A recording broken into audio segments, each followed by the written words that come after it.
হেডলাইটের আলোটা আমি যা দেখলাম তা ভাষায় প্রকাশ করার মতো ছিল না। রাস্তার মাঝখানে দাঁড়িয়ে ছিল এক সাদা পাঞ্জাবি পরে একটি লোক। মাথা নিচু করে যাচ্ছিল সে। ভয়ে আমার পুলিশে চুপসে যাচ্ছিল, কিন্তু তার চোখগুলা দেখতে পেলাম না। যখনই সে মাথা উপরে তুলল, চোখের দিকে নজর পড়ল, সেগুলো যেন চোখ নয়, কালো আগুন। হেডলাইটটা 1 সেকেন্ডের জন্য নিভে গেল। আবার জ্বলে উঠল। লোকটি নাই, রাস্তাও ফাঁকা। নাসির তখন কাঁপা কাঁপা কণ্ঠে বলতে লাগলো, ভাই, আমি খালি চোখে দেখছি, ওইটা মানুষ ছিল না, ওর ছায়া আসিল না। আমি চুপ, কারণ আমার হাত ঠান্ডা হয়ে এসেছে, স্টিয়ারিং কাঁপছে। কুমিল্লা পার হতেই গন্ধটা শুরু হলো।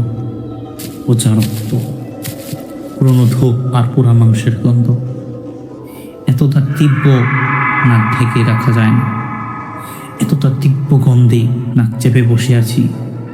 নাসিরও মুখে গামছা চেপে বসে আছিল। আমার মনে হচ্ছিল এই গন্ধটা কেবল লাশবাহী গাড়িতে নয়, এটা আসে সেই সব আত্মাদের থেকে